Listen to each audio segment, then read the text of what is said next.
হে রাসূল বুঝি না আমি রেখেছ বেঁধে মোরে কোন সুতোয় তুমি রেখেছ বেঁধে মোরে কোন সুতোয় হে রাসূল বুঝি না আমি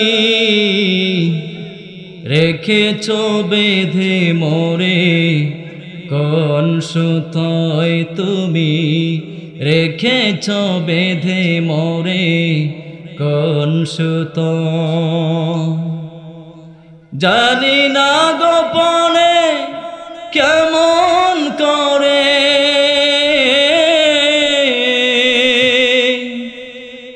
জানি না গোপনে কেমন করে হৃদয়ে গড়েছ প্রেমের বলয় হে রাসূল বুঝি না আমি রেখেছ বেঁধে মোরে কোন সুতোয় তুমি রেখেছ বেঁধে মোরে কোন সুতোয়। খারাপ লাগতেছে আপনাদের? রাসূলের উম্মত হয়ে তার আশেক হয়ে একটু হৃদয় নিংড়ানো একটু নাশিদ আপনাদের সামনে বলতেছি, মনোযোগ সহকারে শোনার প্রয়োজন আছে না নাই? তোমারি নামে আনন্দে দুলি তোমারি নামে দুনিয়া ভুলি কি জাদু রাখা আছে নই নামেতে খোদারি পরশে সে না মারশে খোদারি পরশে সে না মারশে নাম মুহাম্মদ শুধু মধুময় হে রাসূল বুঝি না আমি রেখেছ বেঁধে মোরে কোন সুতোয় স্বার্থবিহীন ছিলে চিরদিন তুমি ইনসাফের প্রদীপ কুল আলমের শ্রেষ্ঠ আমার তুমি যে প্রাণের রবি ঠিক না স্বার্থবিহীন ছিলে প্রতিদিন তুমি ইনসাফের প্রদীপ কুল আলমের শ্রেষ্ঠ নিয়ামত তুমি প্রাণের যে রবি ঠিক না তুমি প্রিয়তম আমেনানন্দ কুল মুসলিমের হৃদয়ের স্পন্দন তুমি বিনে সবই অন্ধকার ঠিক না তুমি প্রিয়তম আমেনানন্দ কুল মুসলিমের হৃদয়ের স্পন্দন তুমি বিনে সবই অন্ধকার থাকিতে দেহে প্রাণ তোমারি সম্মান থাকিতে দেহে প্রাণ তোমারি সম্মান দিব না লুটোতে ধুলো হে রাসূল বুঝি না আমি রেখেছ বেঁধে মোরে কোন সুতোয় তুমি রেখেছ বেঁধে মোরে কোন সুতোয় ইন্নাল হামদুলিল্লাহি নাহমাদুহু ওয়া নাস্তাঈনুহু ওয়া নাস্তাগফিরুহু ওয়া নু'মিনু বিহি ওয়া নাতাওয়াক্কালু আলাইহি ونعوذ بالله من شرور أنفسنا ومن سيئات أعمالنا من يهده الله فلا مضل له ومن يضلل فلا هادي له ونشهد أن لا إله إلا الله وحده لا شريك له وأشهد أن سيدنا وسندنا وحبيبنا وطبيبنا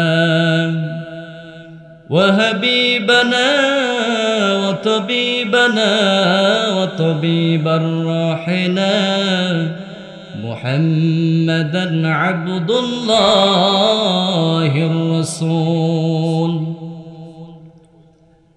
الذي أرسله بالحق بشيرا ونذيرا وداعيا إلى الله بإذنه وسراجا وقمرا منيرا فقد قال الله تعالى في كلامه المجيد والفرقانه الحميد ভাই একটু গেইনটা একটু দিয়েন আর একটু ইকো সামান্য দিয়েন أما بعد فأعوذ بالله من الشيطان الرجيم بسم الله الرحمن الرحيم وقل للمؤمنات يغضضن من أبصارهن ويحفظن فروجهن ولا يبدين زينتهن إلا ما جهر منها وليضربن بخمورهن على ذيوبهن ولا يبدين زينتهن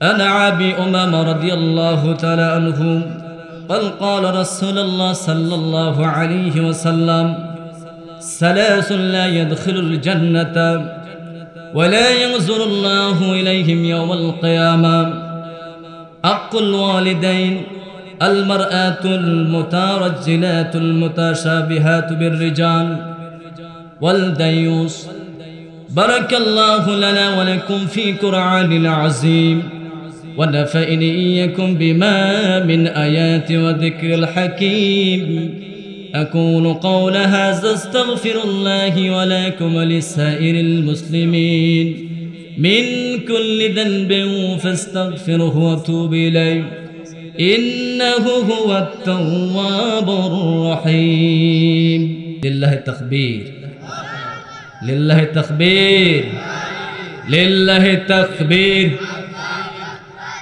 যে আপনারা তাকবীরের আওয়াজ দিচ্ছেন এই তাকবীর দিয়ে কিন্তু বাংলাদেশ থেকে ইসকনকে মুক্ত করা যাবে না কথা বলেন ঠিক কি না এই তাকবীরের পাওয়ারে বলিয়ান হয়ে ইমানের শক্তি প্রদীপ বারুদ জ্বালিয়ে বাংলাদেশের রামপদে বামপদে নাস্তিক মোরতাদ উইপোকা সারপোকা তেলাপোকা যা আছে ইসলামের বিদ্যাচারীরা আপনাদের তাকবীরের আওয়াজ শুনে যদি এখান থেকে পালিয়ে যায় কথা বলেন ঠিক কি না এজন্য তাকবীর বেশি জোরে দিতে হবে তাকবীর যখন বেশি দিবেন আপনার ইমানের বারুদ প্রজ্বলিত হয়ে উঠবে কথা বলে ঠিক কি না রাজি আছেন এই মুহূর্তে যদি আপনারা ঘুমায় থাকেন কম্বলের তলে যে ঘুমায় থাকেন তাহলে আপনাদের সামনে এমন দুর্দশা আসছে আজকে ফিলিস্তিনের দিকে তাকান ফিলিস্তিনের দিকে গাজার দিকে তাকান মুসলমানদের সন্তানগুলোকে নারীদেরকে ধর্ষণ করা হচ্ছে মুসলমানদের শিশুগুলোকে পাখির মতন করে গুলি করে মারা হচ্ছে আজকে যদি আপনারা সেইভাবে যদি আপনাদের ইমানে বলিয়ান হয়ে যদি আল্লাহ তাআলার ধ্বনি যদি মুখরিত করতে পারেন আপনার আওয়াজ আকাশ পাতালকে মুখরিত করে সাত আসমান পেরিয়ে আল্লাহ তাআলার আরশের মোয়াল্লায় যে ধাক্কা দেয় তখন আপনার প্রতি সন্তুষ্ট রাজি থাকবেন তিনি কে রাজি আছেন প্রমাণ হয়ে যাক লিল্লাহি তাকবীর লিল্লাহি তাকবীর আল কোরআনের আলো আল হাদিসের আলো কোরআন সুন্নাহর আলো, সুদ ঘোষের আলো। আজকের মাহফিলের সম্মানিত বিশেষ অতিথি আলহাজ ডাক্তার এম.এ. জলিল সরকার, আমার শ্রদ্ধাভাজন ব্যক্তি গুরুজনকে আজকের মাহফিলের স্টেজে আসার জন্য, বসার জন্য অনুরোধ করছি। সম্মানিত হাজিরিন, সত্যের সন্ধানে পাঠাগারের যুবকদের উদ্যোগে প্রথম তাফসিরুল কোরআন মাহফিলের সম্মানিত সভাপতি, আমার শ্রদ্ধাভাজন ব্যক্তিত্ব, বাংলাদেশের নয় অনেক জায়গায় এনাকে বিভিন্ন রাষ্ট্রের লোকরা চেনে। ইনি এমন একজন প্রবীণ ব্যক্তি, আলহাজ ডাক্তার ময়েজউদ্দিন সরকার। আল্লাহ তাআলা এই সভাপতিকে সুস্থতা নেক হায়াত দারাজ করুক, সবাই পড়ি আমিন। আজকের মাহফিলের সম্মানিত প্রধান অতিথি অ্যাডভোকেট ফিরোজ হায়দার লাবলু ভাই, এবং আজকের বিশেষ অতিথিবৃন্দ অনেকে আছেন, আমন্ত্রিত অতিথি অনেকে আছেন, এবং ওলামাই কেরাম অনেকে আছেন, এবং আমার প্রাণপ্রিয় বড় ভাই আজকের মাহফিলের মধ্যমণি হাফেজ মাওলানা আবু তাহের মির মেহের কুষ্টিয়া দামাত বারকাতুল আলিয়া, হযরতকে আল্লাহ তাআলা যেন সুস্থতা নেক হায়াত দারাজ করে পড়েন আমিন। আমার সামনে বসা আছেন আমার এলাকার মুরব্বী যুবক ভাইরা এবং মুরব্বী নিজাম, শ্রদ্ধাভাজন ব্যক্তিরা এবং ছোট ছোট তরুণ প্রজন্মের ছেলেরা, শিশুরা, আপনারা সবাই কেমন আছেন? খারাপ লাগতেছে? আমি বক্তা তরুণ, ওয়াজ হবে দারুণ ইনশা। বলেন না ইনশা? বক্তা যদি বুড়া হয়ে যায়, ওয়াজও হয়ে যায় বুড়া, ঠিক কিনা বলেন? বর্তমান প্রজন্মের বক্তাগুলো দরকার তরুণ, তাহলে ওয়াজের একটা হিট আসবে শরীরে, ঠিক কিনা? আমি আবারও আপনাদেরকে সালাম দিচ্ছি, সালামের উত্তর দিবেন ইনশাআল্লাহ। আসসালামু আলাইকুম ওয়া রাহমাতুল্লাহি ওয়া বারাকাতুহু। আমি আজকে ধন্য, কেন ধন্য? আমি আমার এলাকার যুবক ভাইদের সামনে, আমার মুরব্বী বাবাজিদের সামনে, আমার ছোট্ট সন্তান হযরত ওমর বিন সিরাজুলকে নিয়ে ওয়াজ করতে পারতেছি। বলেন আলহামদুলিল্লাহ। আমার একমাত্র সন্তান, দেখেন কত সুন্দর লেবাস, জুব্বা পড়েছে, টুপি মাথায় দিয়েছে। আমার সন্তানদের জন্য দোয়া চাই, আল্লাহ যেন তাকে হাফেজে কোরআন হিসেবে কবুল করে পড়েন আমিন। আজকের আয়োজন যারা করেছে আমার যুবক ভাইরা, কলিজার টুকরা সোনারা, এবং সবচেয়ে শ্রম দিয়েছেন যুবকদের পাশাপাশি আমার শ্রদ্ধাভাজন ব্যক্তি মাওলানা নূর আলম সিদ্দিকী এবং ক্যারি তোজাম্বেল হক ভাই কঠিন পরিশ্রম করেছে যুবকদের নিয়ে। আজকের মাহফিলকে যেন আল্লাহ সাফল্য মণ্ডিত করে পড়েন আমিন। আসেন মূল আলোচনায় চলে যাই। সময় আমার সংক্ষিপ্ত, অল্প সময়ের ভিতরে আমি আপনাদের সামনে আজকে একটা বিষয়ের উপর কথা বলবো। সেই বিষয়টা আপনাদের জানানো অতি জরুরি, জানার প্রয়োজন আছে না নাই? আজকের বিষয় হচ্ছে, আমার বক্তব্য হচ্ছে কি কি কারণে নারীরা জাহান্নামে যাবে, কি কি কারণে নারীরা জাহান্নামে যাবে, সেই বিষয়টা আমি আপনাদের কাছে তুলে ধরবো ইনশাআল্লাহ। যখন তাম বাংলাদেশের ভিতর অরাজকতা চলছে, তত্ত্বাবধায়ক সরকারের অধীনে রাষ্ট্র চালানো হচ্ছে, যখন তাম বাংলাদেশের ভেতরে শুধু খুন, আহাজারি, রাজনীতিতে একদম দুর্বলতা প্রকাশ পাচ্ছে, সেই সময় বাংলাদেশের ভেতরে মুসলমান নিধন করার জন্য একটা জঙ্গি সন্ত্রাস একটা সংগঠন বের হয়েছে। সেই সংগঠনের নাম কি বলেন তো একটু? সবাই বলেন, জোরে বলেন। অনেকে নামটা বলতেই পারতেছেন। এই সন্ত্রাসী সংগঠন, এই জঙ্গি সংগঠনের মূল ধারার প্রথম তাদের করণীয় হলো মুসলমান নিধন করা। কি করা? আমার কথা কি বুঝতেছেন? অনেকে ইসকন সম্পর্কে ধারণা নেই, একটু ধারণা দেয়, শোনেন, কাজে লাগবে ইনশাআল্লাহ। কারণ আমি আমার ক্ষুদ্র জ্ঞানে দেখতে পাচ্ছি বাংলাদেশটা যে পর্যায়ে চলে যাচ্ছে, আগামী দিনে দ্বিতীয় গাজা, দ্বিতীয় ফিলিস্তিন হিসেবে বাংলাদেশ হতে যাচ্ছে। কথা বল ঠিক কিনা? কারণ তাদের এই ভারতের চক্রান্তে আজকে হিন্দু ভাইদের সঙ্গে মিশে ইসকন নামক সন্ত্রাসী সংগঠনটা বাংলাদেশের ভেতরে মুসলমান নিধন করার জন্য তারা যে পাইতারা করতেছে, ইতিপূর্বে আমরা তার লক্ষণ পেয়েছি। কথা বল ঠিক কিনা? যখন কোর্টের সামনে একজন মুসলমানকে, ব্যারিস্টারকে, উকিলকে, আলিফ ভাইকে নির্মমভাবে শহীদ করা হয়েছে, আপনারা শুনেছেন কিনা? কারা করেছে? এরাই হিন্দু সংগঠনের, হিন্দুদের সাথে থেকে এই ইসকন নামের সংগঠন আজকে মুসলমান নিধন করার জন্য তাদের প্রথম টার্গেট অলরেডি ফিল আপ করতে চলেছে। সুতরাং আমাদের মুসলমানরা করণীয় কি জানার প্রয়োজন আছে না নাই? সম্মানিত হাজিরিন, 1966 সালে আমেরিকার নিউ ইয়র্কে ইসকন নামক সংগঠন জন্ম দেওয়া হয়। ইসকনের প্রথম দাতা হচ্ছে স্বামী প্রভুপাদ। এই স্বামী প্রভুপাদ ইন্ডিয়াতে জন্ম হয়, কিন্তু জন্ম হওয়ার পরে সে খ্রিস্টান চার্চে লেখাপড়া শুরু করে দেয়। খ্রিস্টান চার্চে লেখাপড়া করতে করতে বড় হতে হতে তাকে দিয়েই মুসলমান নিধন করার জন্য এই যে ইসকন নামক সন্ত্রাসী সংগঠন খ্রিস্টান মিশনারিরা তৈরি করেছে। 1 নম্বর তাদের মূল লক্ষ্য হবে মুসলমান নিধন করো, কারণ আগামী দিনে খ্রিস্টান ইহুদি যত বেধর্মীরা রয়েছে মুসলমান ব্যতীত এই মুসলমানরা আগামী দিনে খ্রিস্টানকে শাসন করবে। বলেন না সুবহানাল্লাহ। তাম পৃথিবীকে মুসলমান শাসন করবে। এরা এই জন্য খ্রিস্টান মিশনের টাকার মাধ্যমে স্বামী প্রভুপাদকে দিয়ে এই সংগঠন তৈরি করে হিন্দু ভাইদের সঙ্গে মিশে মুসলমান নিধন করার জন্য তারা এই সংগঠন সন্ত্রাসী সংগঠন চালাচ্ছে। কথা বলে ঠিক কিনা?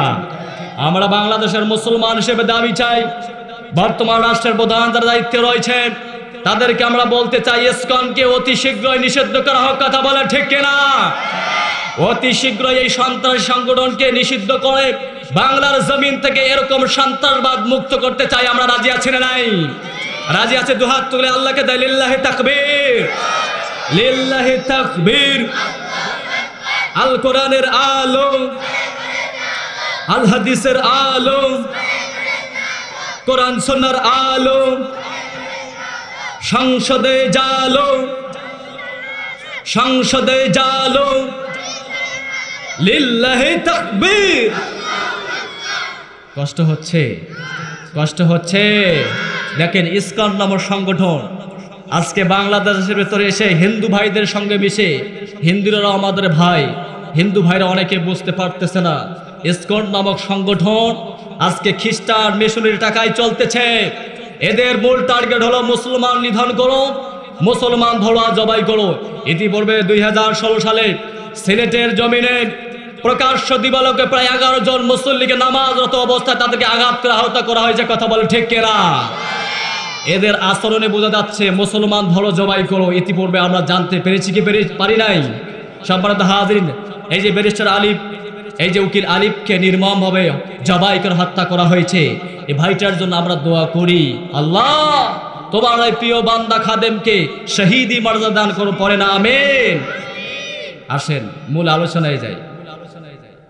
আমি আপনাদের সামনে যে কোরআনুল কারীম থেকে একটা আয়াত তেলাওয়াত করেছি এবং বিশ্ব নবীর অগণিত হাদিস থেকে আমি আপনাদের সামনে একটা হাদিস প্রেরণ করেছি।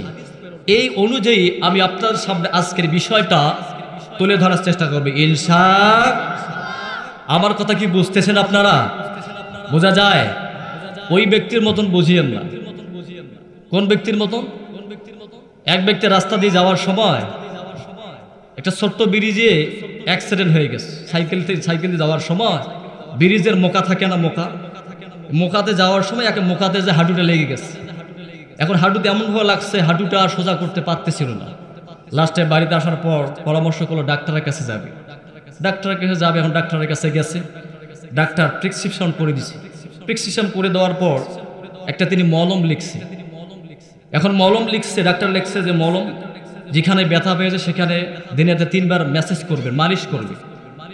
এখন এই লোকটা ওষুধপাতি নিয়ে আসার পর বুঝতে পারেন একটা হাবাগোবা টাইপের দেখছে প্রেসক্রিপশনে লেখা যে যেখানে আঘাত পেয়েছে সেখানে মালিশ করিবেন।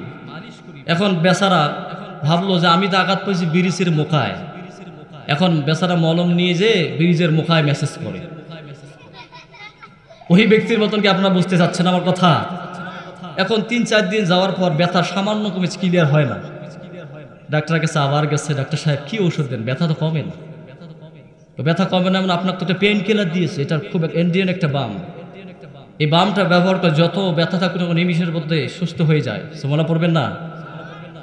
এখন জিজ্ঞেস কোথায় ব্যথা আপনি মেসেজ করেছেন, কোথায় মালিশ করেছেন একটু বলেন তো। কেন আপনি বলেছেন যেখানে ব্যথা পেয়েছে সেখানে, তো কোথায় ব্যথা পেয়েছেন? ব্যথা তো পাইছে ওই যে পুলের মুখা, ঠিক কিনা? সর্বনাশ, সর্বনাশ। আমি তো বলেছি আপনি ব্যথা পেয়েছেন হাঁটুতে, আপনি মেসেজ করবেন হাঁটুতে, জাগা ছাড়া অজাগা যদি আপনি মেসেজ করেন মলম দেন কাজ হবে? তদুর আপনারাও কি ওই ব্যক্তির মতো বুঝতে যাচ্ছেন?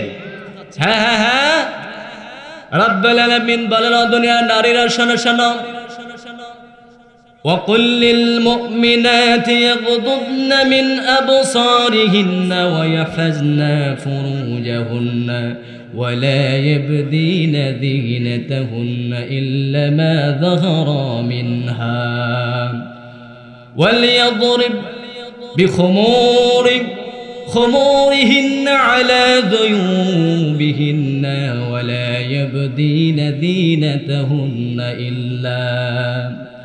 রব্বুল আলামিন तमाम পৃথিবীর নারীদেরকে ডাক দিয়ে বলেন, ও মুমিন মুমিনারা তোমরা শোনো শোনো, আমি রব্বুল আলামিন পার্লামেন্ট থেকে সিদ্ধান্ত হলো, ও নারীরা ও মা বোনেরা একটু মনোযোগ দিয়ে শোনেন, কথাগুলো যদি শুনে আমল করতে পারেন তাহলে আপনার দুনিয়া ও আখিরাতে কল্যাণ বানিয়ে দিবেন তিনি কে? কিন্তু মা বোনেরা ওয়াজ শুনতে আসে, শুধু ওয়াজ শুনতে যখন স্টেটে ঢুকে যায়, হীরার ভেতরে ঢুকে যায়, যখন দেখো ওই পুরাতন বান্ধবী, হিরে সকিনাবু, এ সকিনাবু, ওই যে তোর সাথে মাহফিলে দেখা হয়েছে রে, আর কইস না, তোর বেটা বেটি কয়টা রে? মানে এগুলো আমাদের রংপুরি ভাষায় রাগ করতেছে, খারাপ লাগতেছে। এখন হ্যাঁ জড়ি নেবু, এই এতদিন পর দেখা, তোর কি খবর কম? ওয়ার শুনে কিন্তু বাদ। অথচ আমি যে সাবজেক্টটা দিয়েছি নারীদের পর্দার গুরুত্ব এবং কি কি কারণে নারীরা জাহান্নামে যাবে সেই বিষয়টা একটু পরে আসতেছি, জানার প্রয়োজন আছে না নাই? বলতেছে যে বোন এই অবস্থা, মোট তো বেটা তিনটে, বিয়েও তো বোন তিনটে বেটা নেই, শুধু খেয়ে যাবো দেখিয়ে না। তোর কি অবস্থা? মোড়ও দেখে অবস্থা, দুইটা বেটা বিয়েও তো বউ নিয়ে আলাদা হয়ে গেছে, কাউ গার্মেন্টস গেছে, কাউ ঢাকা গেছে, তেলা এলা তো ওই অবস্থা। এদিক মতো ওয়াজ শেষ। মা বোনেরা আপনাদেরকে টার্গেট করে, ও মা বোনেরা আপনারা আমাকে দেখতেছেন, আমি আপনাদেরকে দেখতে পাচ্ছি, অনুভব করতে পারতেছি। এই মেয়ে, এই মেয়ে, এই মেয়ে শোনো, তোমাকে বলছি, এখানে তোমাকে এই এত টাকা খরচ করে তোমার গল্প গুজব করার জন্য আমরা এখানে আসি নাই, কথা বলে ঠিক কিনা? কোরআন হাদিসের ময়দানে কথা হবে কোরআন দিয়ে, ঠিক কিনা? সেখানে গল্প গুজব করে সময় লস করা যাবে না। দেখো এই জাহান্নামী নারীর ভেতর তুমি আসো কিনা, জাহান্নামীদের যে গুণগুলো বৈশিষ্ট্যের কথা আল্লাহ রাসূল আল্লাহ বলেছেন, এর ভিতর যে তুমি থাকো, তোমার জন্য জাহান্নাম নির্ধারিত করে রেখেছেন তিনি কে? রব্বুল আলামিন বলেন, ও দুনিয়ার নারীরা শোনো শোনো, ও দুনিয়ার মুমিন নারীরা তোমরা শোনো শোনো, ইয়াগদুদনা মিন আবসারিহিন্না, ও দুনিয়ার নারীরা তোমাদের এক নম্বর করণীয় কাজ হলো তোমরা তোমাদের চক্ষুগুলোকে নিম্নগামী করবে। সুবহানাল্লাহ, তোমরা তোমাদের চক্ষুগুলোকে নিম্নগামী করবে। দুই নম্বর কাজ হলো ওয়াইহফাজনা ফুরুজাহুন্না ওয়ালা ইয়াবদিনা যিনাতাহুন্না ইল্লা মা জাহারা মিনহা। এরপর দুই নম্বর রব্বুল আলামিন বলে, ও নারীরা দুই নম্বর কাজ হলো তোমরা তোমাদের সতীত্ব হেফাজত করবে। বর্তমান যুগের নারীরা পরকীয়ায় আসক্ত আছে না নাই? স্বামী গেছে বিদেশে, স্বামীর অবর্তমানে পাশের এলাকার বল্টুর সাথে নল্টু বল্টু আছে না নাই? পাশের এলাকার অমুকের ছেলের সাথে রাত্রি কাটায় ধরা পড়ে আছে না নাই? আল্লাহ বলো নারীরা শোনো শোনো, এক নম্বর কাজ হলো তোমরা তোমাদের চক্ষুগুলোকে নিম্নগামী করবা। অর্থাৎ এই চক্ষু দিয়া কোনো যুবকের দিকে যদি তাকাও, খবরদার খারাপ দৃষ্টিতে কোনো যুবকের দিকে তাকানো যাবে না, এই ঘোষণা কার? দুই নম্বর আল্লাহ বললেন ওয়াইহফাজনা ফুরুজাহুন্না, তোমরা তোমাদের লজ্জাস্থান হেফাজত করবে। আল্লাহর হাবিব সাল্লাল্লাহু আলাইহি সাল্লাম বললেন, ও আমার উম্মতেরা দুইটা জিনিসের যদি গ্যারান্টি দিতে পারো দুনিয়ার নারীরা, দুনিয়ার পুরুষরা শোনো, যদি তোমরা দুইটা জিনিসের হেফাজত করতে পারো, কয়টা? জোরে বলেন। ব্যাটারি কি জ্যাম হয়ে যাচ্ছে? চার্জ দিতে হবে ভাই, ইনশাআল্লাহ। আল্লাহর হাবিব বলেন কয়টা জিনিস? জোরে বলেন। আচ্ছা, এখানে বিবাহিত কারা হাত তুলে দেখান তো, যারা যারা বিয়ে করছেন, কারা কারা বিয়ে করছে একটা হাত তুলে দেখান তো। মাশাআল্লাহ, হাত নামান। আচ্ছা, এবার কারা কারা বিয়ে করেন একটু তারা হাত তোলেন তো। আমাদের সভাপতি মহোদয় আজকের বিচারক, প্রমাণ হয়ে যাবে। বিবাহিত শক্তি বেশি না অবিবাহিত শক্তি বেশি একটা আমরা পরীক্ষা করতে চাই, রাজি আছেন? প্রথম বিবাহিত ভাইয়েরা তাকবীর দিবে, দেখি তাকবীর আওয়াজ অবিবাহিতদের বেশি না বিবাহিতদের বেশি, একটা পরীক্ষা হয়ে যায়। এবার তাকবীর দেবে বিবাহিত ভাইয়েরা, মুরব্বি নিচে আমরা লিল্লাহি তাকবীর, লিল্লাহি তাকবীর। মোটামুটি তাকবীর পাওয়ার আছে বিয়েগুলো, আমি কিন্তু আপনাদের সাথে আছি। আচ্ছা, এবার অবিবাহিত কারা, যারা বিয়ে করে নাই, তরুণরা, যুবকরা, দেখি যুবকদের শক্তি বেশি না বুড়া মানুষের শক্তি বেশি? কি করেন আপনারা? পরীক্ষা হয়ে যাক। লিল্লাহি তাকবীর, সর্বনাশ, লিল্লাহি তাকবীর, লিল্লাহি তাকবীর। পাস করছে কায়? আলহামদুলিল্লাহ, না দুই দলে পাস, তবে যুবকরা একটু বেশি মার্ক পেয়েছে। সুবহানাল্লাহ পড়েন। যুবক ভাইরা আমার সাথে থাকবা ইনশাআল্লাহ, ইনশাআল্লাহ। রাব্বুল আলামিন বলেন নারীদের জন্য দুইটা কাজ। প্রথম দুইটা কাজ হলো তার চক্ষুকে নিম্নগামী করবে, 2 নাম্বার হলো তার সতীত্ব হেফাজত করবে, তার লজ্জাস্থানকে হেফাজত করবে। আল্লাহর হাবিব বললেন, ও দুনিয়ার নারীরা শোনো শোনো, ও দুনিয়ার পুরুষেরা শোনো শোনো, দুইটা জিনিসের গ্যারান্টি যদি আমি নবীকে তোমরা দিতে পারো, আমি রাসূল তোমাদের জান্নাতে নিয়ে যাওয়ার জন্য জিম্মাদার হয়ে যাব। এখন বলি, জান্নাতে যেতে চান কারা কারা রাজি আছেন? হাত তুলে আল্লাহকে দেখাই। লিল্লাহি তাকবীর। আল্লাহ তোমার এই ক্যামেরা দিয়ে হাতগুলোকে তো ছবি তুলে রাখো, পড়ে না আমিন। আচ্ছা, এখন যদি বলি জান্নাতে যেতে চাচ্ছেন না, কারা কারা হাত তুলেন তো দেখি, হাত তুলবেন। তার মানে আমরা জান্নাতে যেতে চাই না জাহান্নামে যেতে চাই? জান্নাতে যেতে চাই না জাহান্নামে যেতে চাই? একটু জিকির করি, লা ইলাহা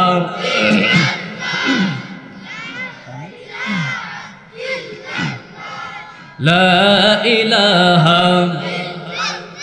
আল্লাহ নামের জিকির করবে যারা, আল্লাহর প্রিয় হবে তারা, আল্লাহর প্রিয় হবে যারা, জান্নাতে প্রবেশ করবে তারা।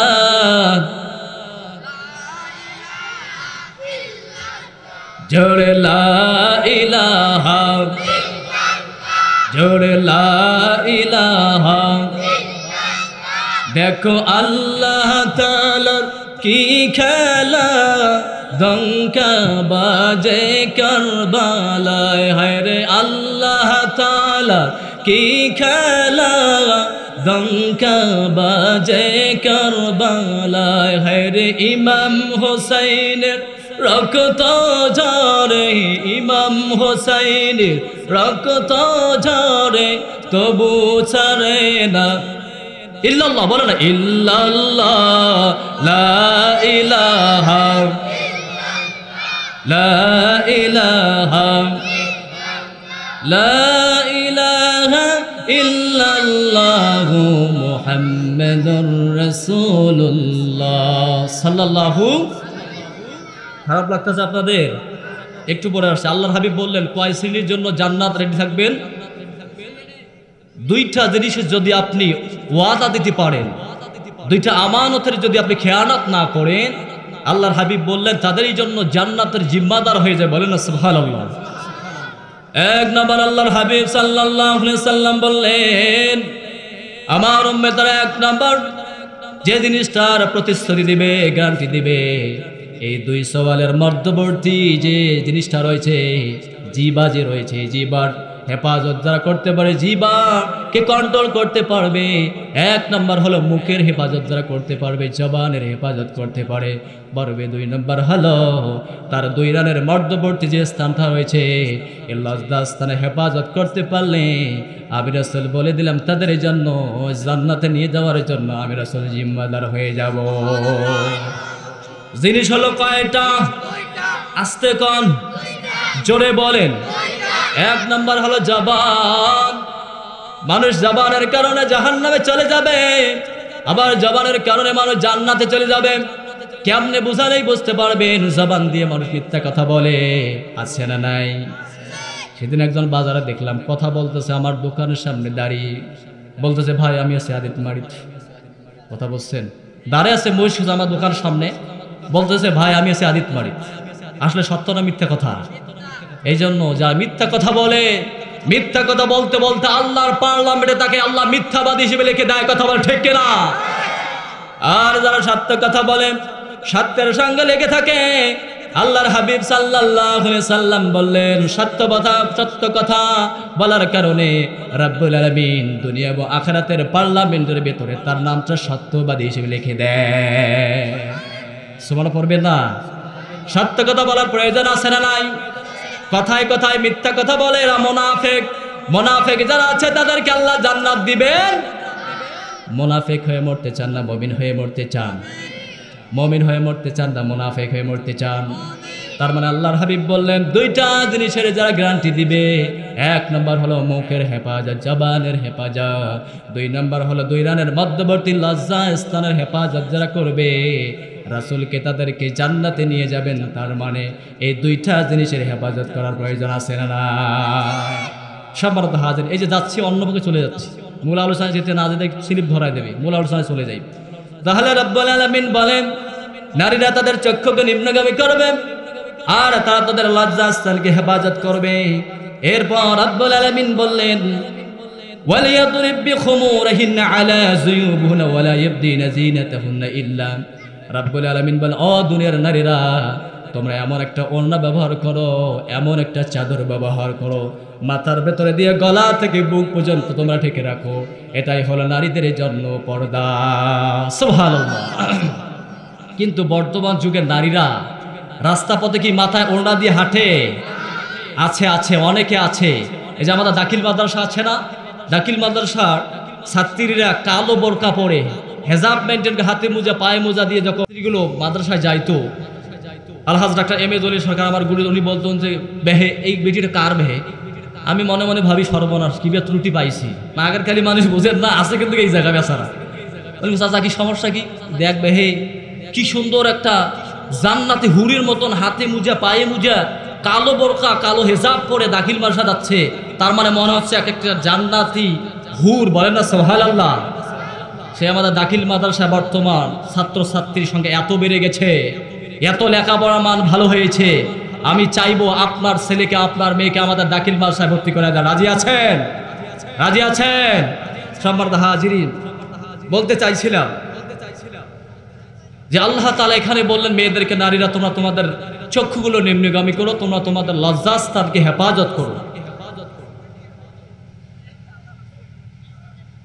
এরপর রব্বুল আলামিন বলেন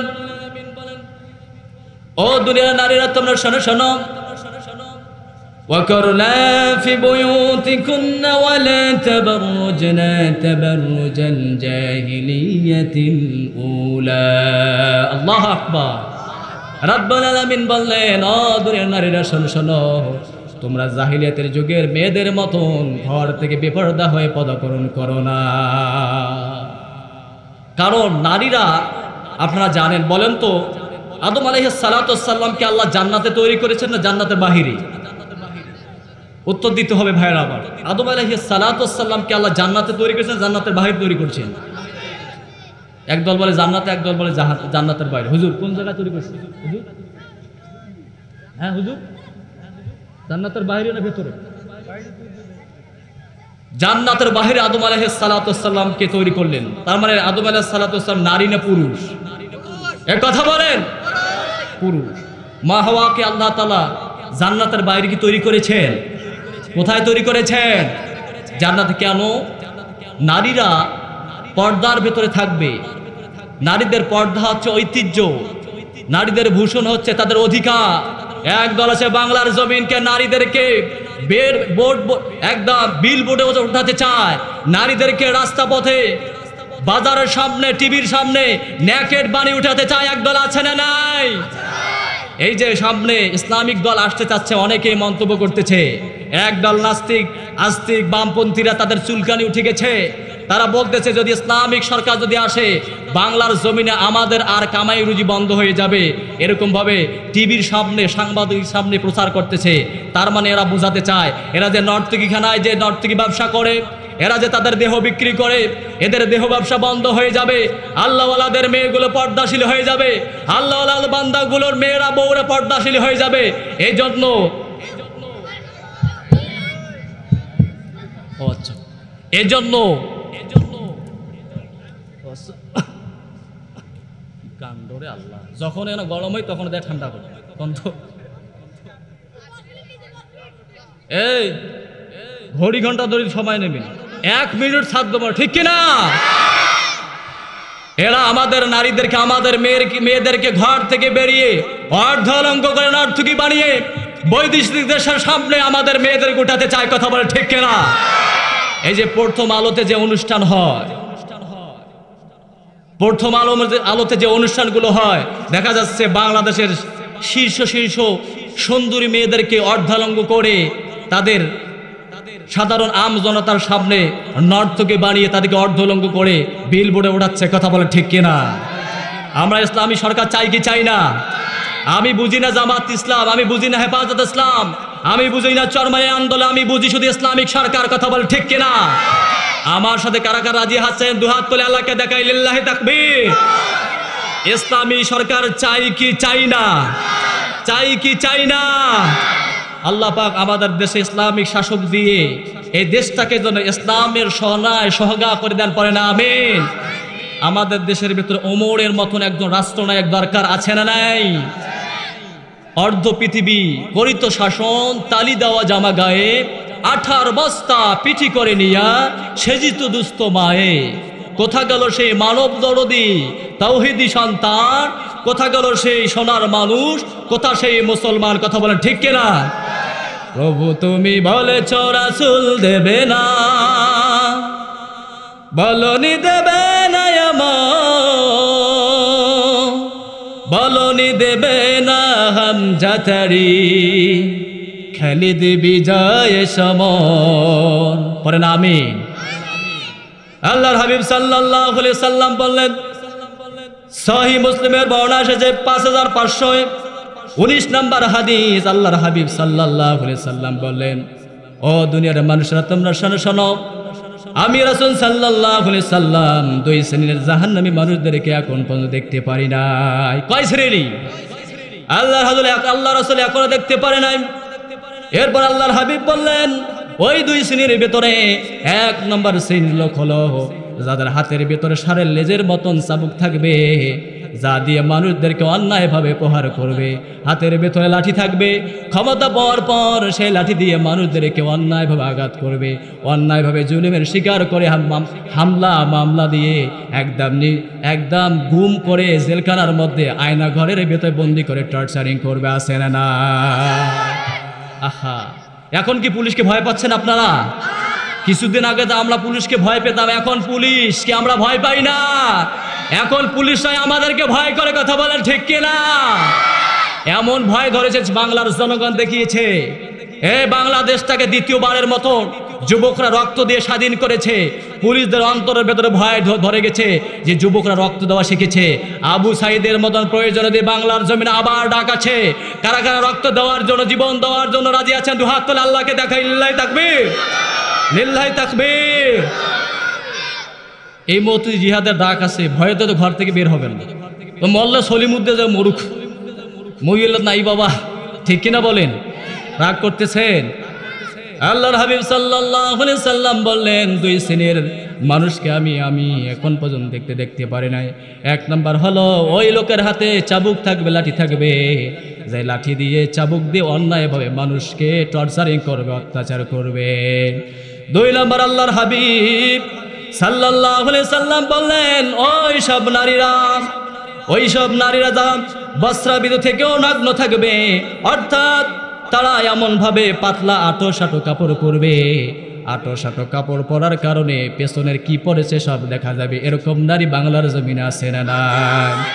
আল্লাহর হাবিব বললেন, ওই সব নারীরা এমনভাবে শরীরের ভেতরে পারফিউম মাখবে, সেন্ট মাখবে, এই সেন্টের নেশায় যুবকরা নাকের মধ্যে লাগার কারণে ওই নারীর প্রতি যুবকরা ক্রাশ খেয়ে যাবে, আছে না? এক পর্যায়ে ওই নারীও ওই যুবকের প্রতি ক্রাশ খাবে, একদম ওই যুবকটার প্রতি আকৃষ্ট হবে। এক পর্যায়ে আল্লাহর হাবিব বললেন যে ওই নারীর চুলের খোপা হবে এবং বুকটি উঠের মতন উঁচু তার মাথার খোপার কেশটা থাকবে, এবং এই ব্যক্তিদেরকে আল্লাহ তাআলা কঠিন শাস্তি তো দিবেন, জান্নাতের ঘ্রাণও এই ব্যক্তির পাবে না। অথচ আল্লাহর হাবিব বলেছেন ৭০,০০০ দূরের পথ থেকেও জান্নাতীরা জান্নাতের সুঘ্রাণ পাবে, বলেন না সুবহানাল্লাহ। তার মানে আল্লাহর হাবিব বললেন, এক নাম্বার হলো ক্ষমতা পাওয়ার পর ওইসব লোক জাহান্নামে যাবে, মানুষকে অন্যায়ভাবে আঘাত করবে, টর্চারিং করবে। ২ নাম্বার হলো ওইসব নারীরা অশ্লীল কাপড় পরবে, পাতলা কাপড় পরবে, মাথার ভেতরে ওড়না দেবে না, হেজাব পরবে না, পর্দা করবে না, বোরকা পরবে না। ওই সব নারীদেরকে রব্বুল আলামিন জাহান্নামের আগুনে প্রজ্বলিত করবে। ভাইরা আমার, বলতেছিলাম আল্লাহ তাআলা হাওয়া আলাইহিস সালাতু ওয়াস সালামকে কোথায় তৈরি করলেন? সবাই বলেন কোথায় তৈরি করলেন? জান্নাতে। কারণ উনি জান্নাতে রমণী, জান্নাতে থাকার মানুষ উনি। দেখেন, আচ্ছা আমরা সমাজে কলা খাই না? কলা খান? আচ্ছা কলাটা যখন বাজার থেকে কেনেন, নিকে কেনেন না গোটালটাই কেনেন? কেন গোটালটা কেনেন, নিকে কিনা যায় না? কেন যায় না? যে কলাটা যদি আপনি শিলা যদি কেনেন, তাহলে ওই কলাটার ভিতরে ময়লা আবর্জনা পড়তে পারে কি পারে না? এক লোক বাজারে গেছে কলা বিক্রি করার জন্য। এখন স্বামীও বোকা, স্ত্রীও বোকা। তাহলে স্ত্রী ভাবিবে বলল ঘটনা যে কলাটা তো নিকায় খেতে হয়, খুব কষ্ট হয়।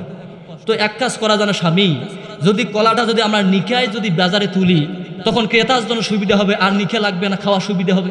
কথা কি বুঝতেছেন আমার? হ্যাঁ, কথা তো ঠিক। এবার কলাটা নিকায় নিয়ে যে বাজারে উঠাইছি, এবার যায় দেখে তাই করে, হ্যাঁ আহাম্মক বোকা কথাকার, কলা কেউ কি মানে এভাবে নিকায় নিয়ে আসে? এই লোক মনে মনে ভাবে বলে কি, আর তোমারগুলোর জন্য তো সোজা বুদ্ধি, যাতে কষ্ট না হয়। নিকায় খাওয়া একটা ঝামেলা, অনেকে ধরতে সমস্যা, এজন্য এত সোজা বুদ্ধি করে পর আমাকে বোকা বলতেছে, তার মানে নয় একটা বোকা। আসলে কি তাই? তার মানে কলা একটা এমন জিনিস, কলাটা যখন আপনি সিলায় বাজারে তুলবেন কেউ নিতে চাইবে। কারণটা কি বলেন তো একটু? কারণটা হলো ময়লা আবর্জনা পড়বে।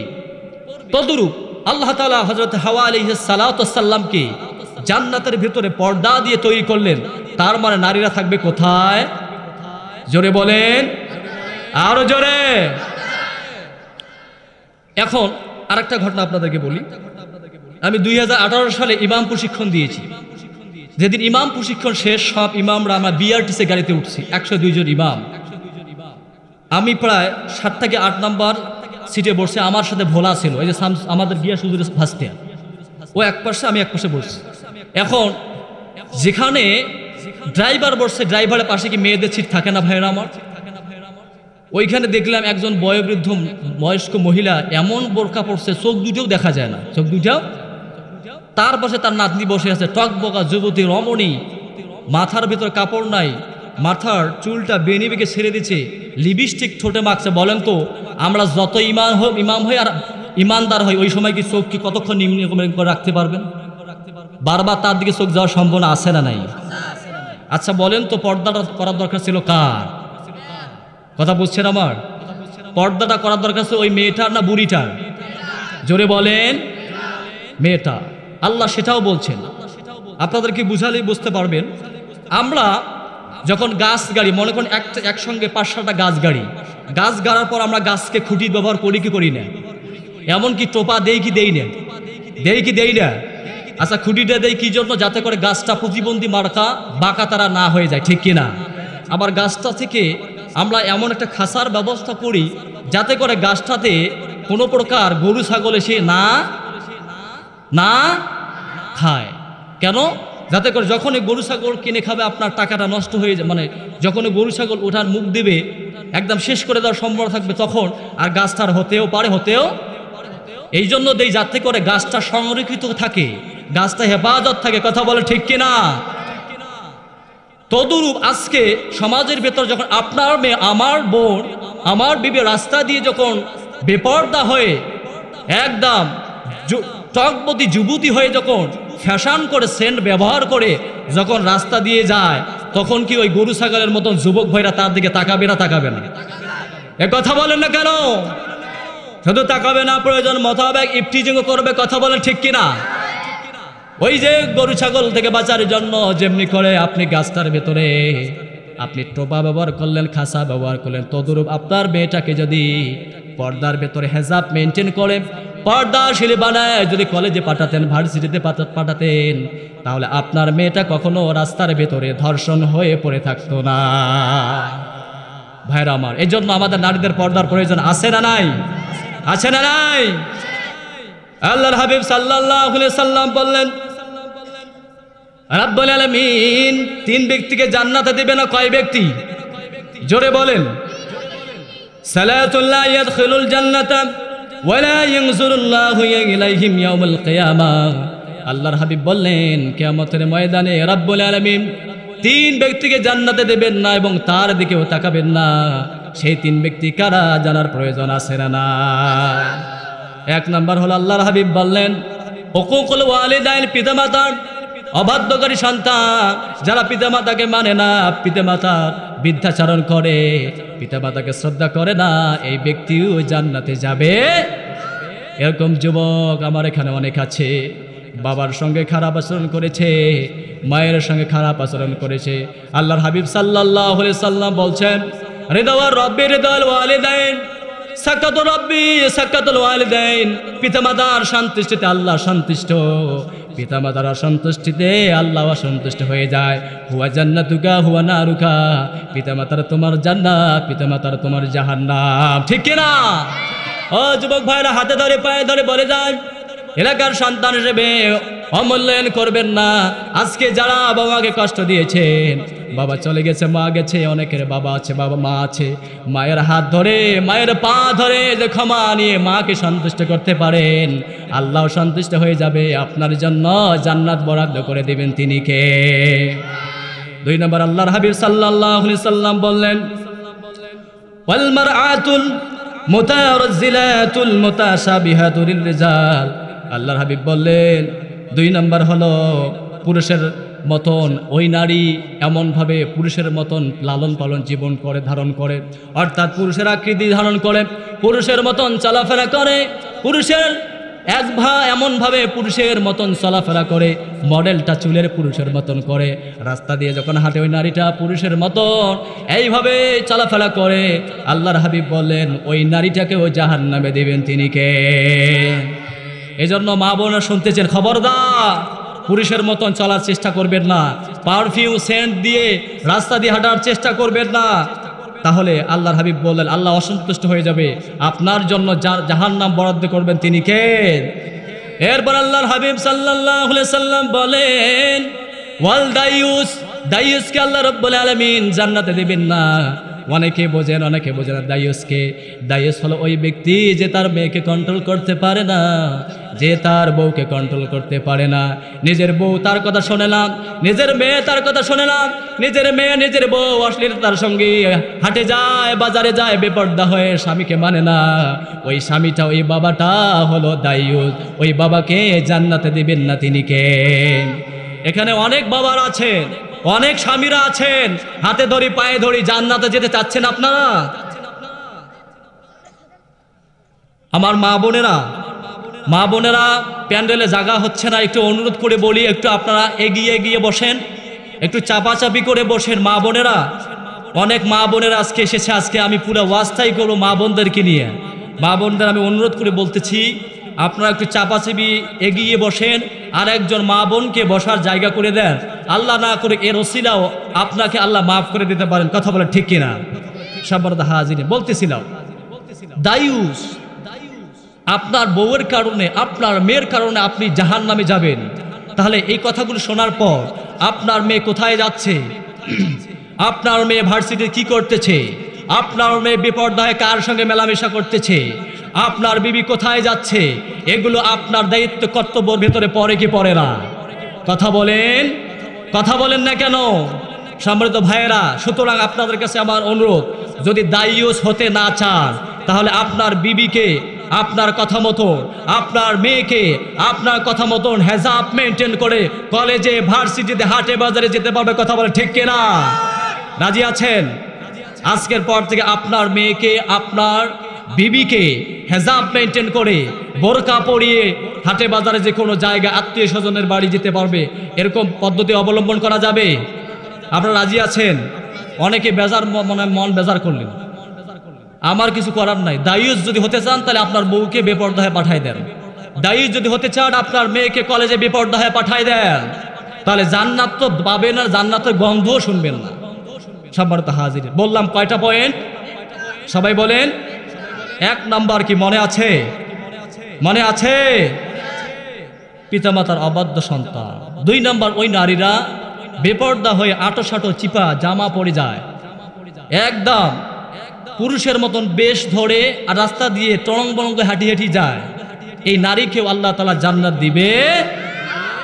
3 নাম্বার কি মনে আছে? দায়ুস। এখানে অনেক পুরুষরা আছেন, অনুরোধ করে গেলাম ভাই, মেয়েটার জন্য আপনি জাহান্নামে চলে যাবেন, আপনার বিবির জন্য আপনি জাহান্নামে চলে যাবেন।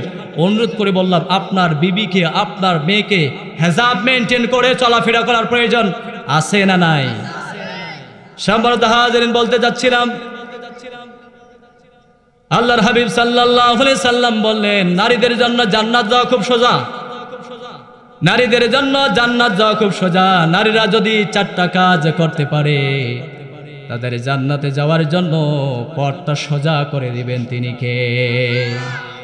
সম্মানিত হাজিরিন, নারীদের জান্নাত যাওয়া খুবই সোজা। 4টা কাজ আল্লাহর হাবিব সাল্লাল্লাহু আলাইহি সাল্লাম বললেন নারীদের 1 নাম্বার আমল হলো, 1 নাম্বার কাজ হলো আল মাররাতু ইজা সাল্লাত খামসাহা। আল মাররাতু ইজা সাল্লাত খামসাহা, নারীরা দিনে রাতে 3 ওয়াক্ত নামাজ পড়বে। কয় ওয়াক্ত? কথা বলেন। আমি ভুল বলতেছি, আপনারা সংশোধন করে দিবেন না। নারীরা 2 ওয়াক্ত নামাজ পড়বে। কয় ওয়াক্ত? 1 নাম্বার নারীদের আমল হলো দিনে রাতে কয় ওয়াক্ত নামাজ পড়বে। এই নামাজকে ফরজ করেছেন কে? জোরে বলেন। নামাজ পড়লে আপনি মুসলিম, নামাজ না পড়লে আপনি মুসলিম না।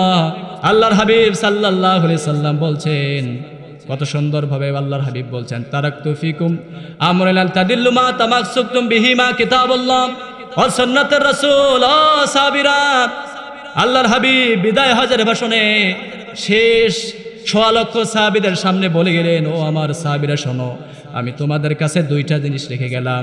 একটা হলো আল্লাহর কোরআন কিতাবুল্লাহ, আর একটা হলো আমি রাসূলের সুন্নাত। এই 2টা জিনিস যারা ফলো করবে তারা কখনো বিপদগামী হবে। আজকে সেই কোরআন হাদিস থেকে আমরা ভুলে গিয়েছি, কোরআন হাদিস থেকে ভুলে গিয়েছি। আল্লাহর হাবিব বললেন মান তারাকাস সালাত মুতাআম্মিদান ফাকাদ কাফারা। যে ব্যক্তি ইচ্ছাকৃতভাবে নামাজ ছেড়ে দেয় সে কুফরি করে, আর যে কুফরি করে সে হলো কাফের। কথা বলেন ঠিক কিনা? সাহাবীরা বলতেন আমাদের জামানায় আমরা একজন মুমিন, একজন মুসলমান কাফেরের ভেতরে আমরা মাপকাঠি করতাম, মাপতাম। কি দিয়ে সাহাবীরা মাপতেন? সাহাবীরা বলতেন বাইনাল আবদি ওয়া বাইনাল কুফরি মান তারাকাস সালাত। ও দুনিয়ার মানুষেরা, সাহাবীদের আমলটা একটু শোনে, তাদের কথাগুলো একটু শোনে। সাহাবীরা বলতেন আমরা মুসলমান মুমিন, আর কাফেরদের ভেতরে আমরা একটু মাপকাঠি করতাম।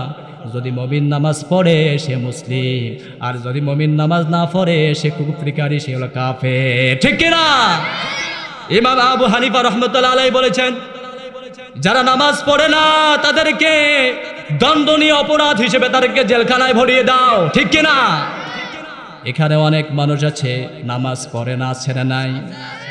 ইমাম আহমদ ইবনে হাম্বল বলেছেন যারা নামাজ পড়ে না জেলখানার মধ্যে বন্দী করে দিয়ে প্রতিনিয়ত তাকে চাবুক দিয়ে আঘাত করা হোক।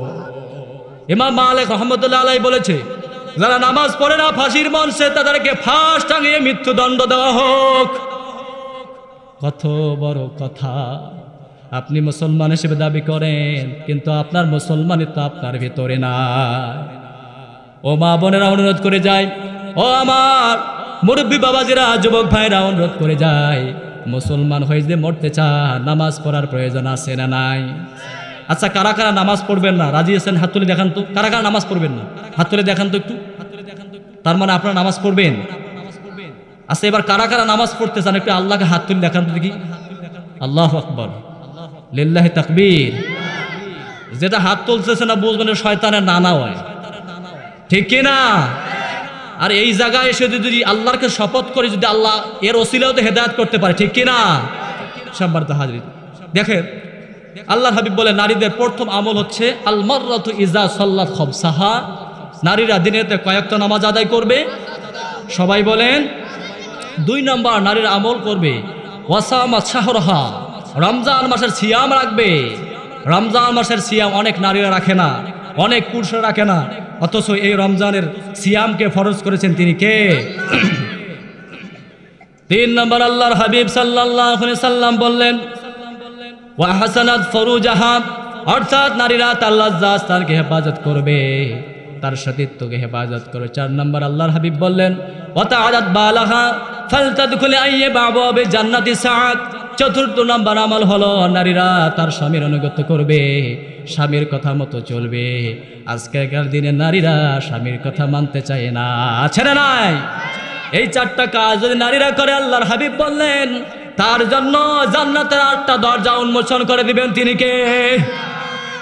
শুধু তাই নয়, 8টা জান্নাতে আর জান্নাতের 8টা উন্মোচন দেওয়ার পর রাব্বুল আলামিন তাকে অনুমতি দিবেন, যেই দরজা দিয়ে প্রবেশ করতে চাইবে আল্লাহর বান্দি সেই দরজা দিয়ে জান্নাতের ভেতরে প্রবেশ করতে পারবে। বলেন সুবহানাল্লাহ। আজকালকার দিনের মেয়েরা নারী স্বামীর কথা মানতে চায় না। আজকালকার দিনের নারীরা স্বামীর কথা মানতে চায় না, স্বামীকে কথায় কথায় গালি দেয়, আছে না নাই? কথায় কথায় স্বামীকে বলে ও স্বামী তোমার ঘর সংসার করব না, সারা জীবন তো কিছুই পেলাম না, এরকম খোঁটা দেয়, আছে না নাই? অথচ আমার মা বোনদেরকে আমি বলতে চাই, বিবি আসিয়ার দিকে তাকান। বিবি আসিয়া হলো ফেরাউনের স্ত্রী। কার স্ত্রী? সবাই বলেন। এ বিবি আসিয়ার নামে কোরআনুল কারিমে আয়াতে তার নাম ঘোষণা করেছেন তিনি কে? মা বোনদেরকে বলে ও মা বোনেরা, ফেরাউনের মতন তো আপনার স্বামী আপনাকে কিন্তু এইভাবে কষ্ট দেয় না, ঠিক কিনা?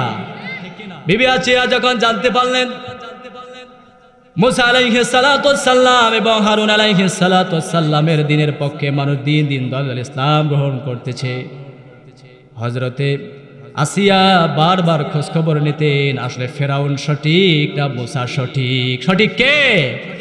জোরে বলেন। এবার তিনি যখন দেখতে পারলেন প্রত্যেকটা পদে পদে মুসাকে পাশ করে দেন, তিনি কে? মুসা নবী প্রত্যেকটা পদে পদে ফেরাউনকে হারিয়ে দেয়। এবার তিনি জানতে পারলেন যে মুসা এবং হারুনই ঠিক। এবার তিনি ওই আল্লাহর প্রতি ঈমান আনলেন, আশহাদু আল্লা ইলাহা ইল্লাল্লাহু ওয়া আশহাদু আন্না মুহাম্মাদান আবদুহু ওয়া রাসূলুহু।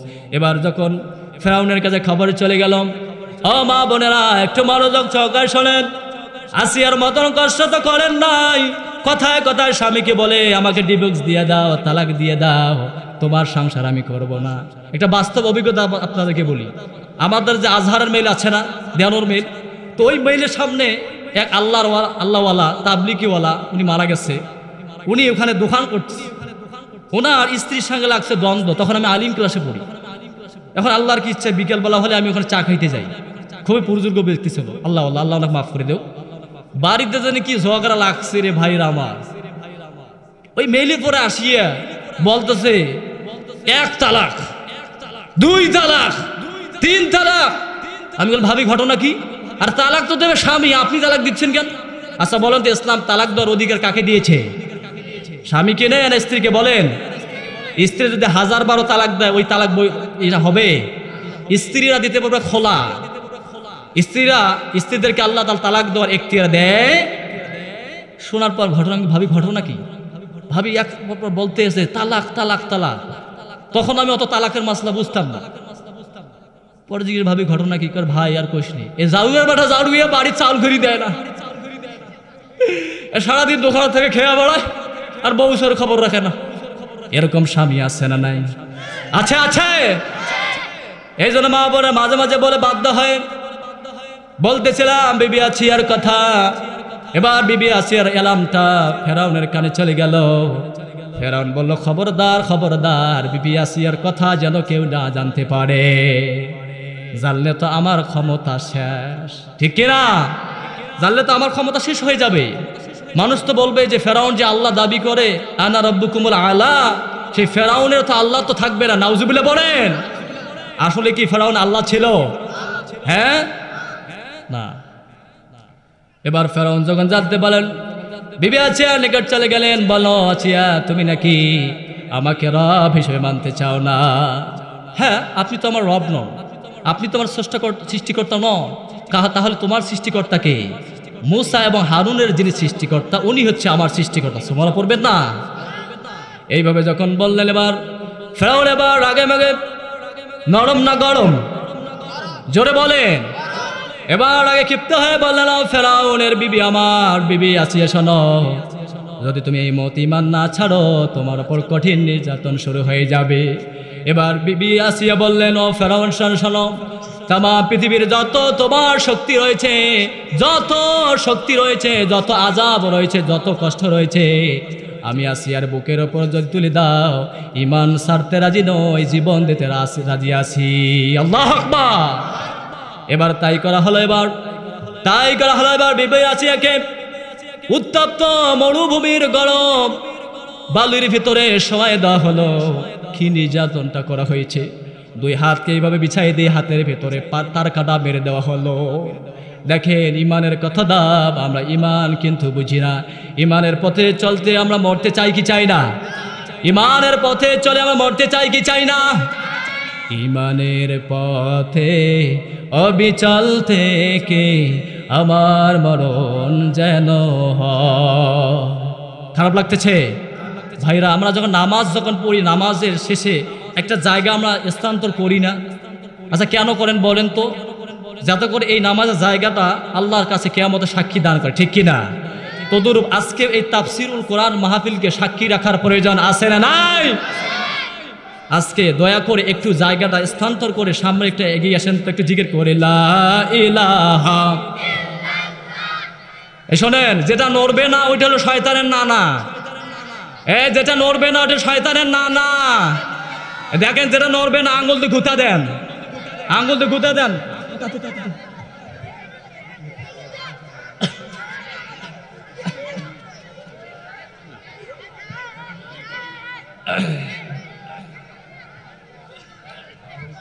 লা ইলাহা, জোরে লা ইলাহা, লা ইলাহা। ঈমানের পথে অবিচল থেকে আমার মরণ যেন হয়। ঈমানের পথে চলতে আমরা মরতে চাই কি চাই না? ঈমানের পথে অবিচল থেকে আমার মরণ যেন হয়। পড়েন না ভাইরা, ঈমানের পথে।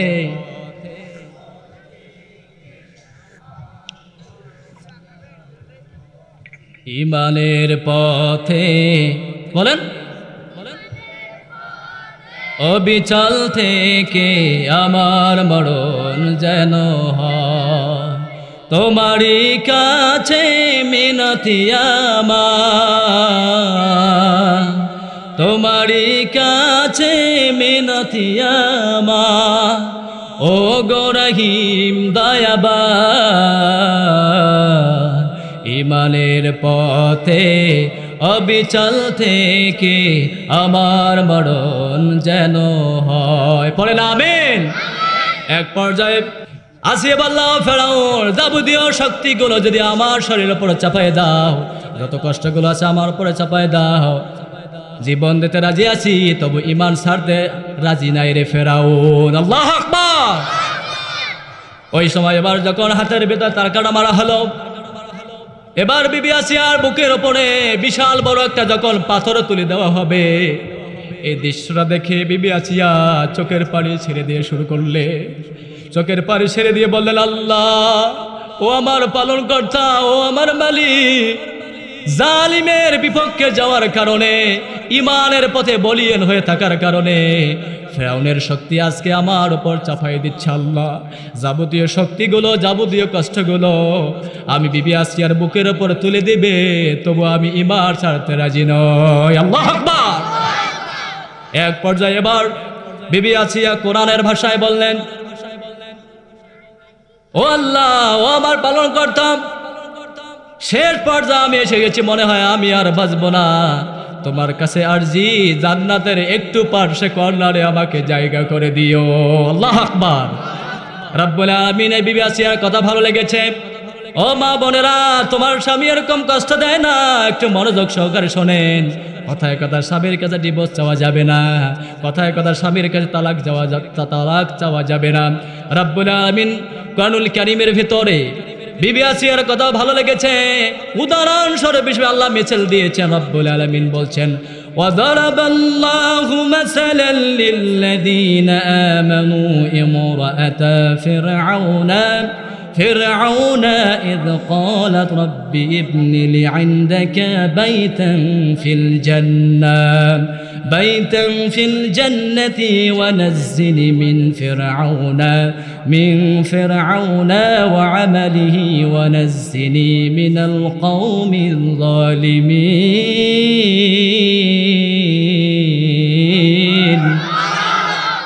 আরেকবার বলে আল্লাহু আকবার। রব্বুল আলামিন এবার ফেরাউনের স্ত্রী বিবি আসিয়ার কথা তুলে ধরলেন। বিবি আসিয়া বললেন, ও মালিক, ও দয়ার মালিক, জান্নাতে তোমার কাছে আমার একটি ঘর বানিয়ে দিও। সেই বিভীষিকাময় কঠিন দিনে আপনার পাশে আমাকে একটু ঠাঁই করে দিয়ে নাও আল্লাহ। ফেরাউনের হাত থেকে আপনি আমাকে বাঁচান, জালিমদের হাত থেকে বাঁচা। এই কথাগুলো আল্লাহর ভালো লেগেছে, মেসেজ দিয়েছেন আমাদের জন্য, আমাদের নারীদের জন্য। উদাহরণ হিসেবে এই কোরআনের ভেতরে ছোট্ট ঘটনা রেকর্ড করেছেন তিনি কে?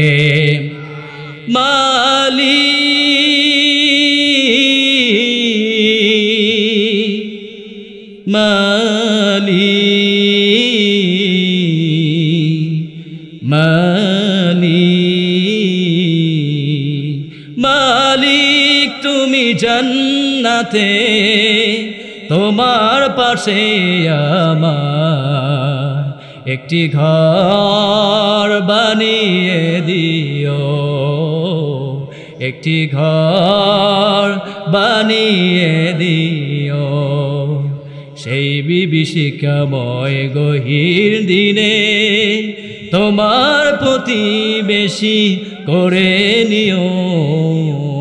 মালিক তুমি জান্নাতে তোমার পাশে আমার একটি ঘর বানিয়ে দিও।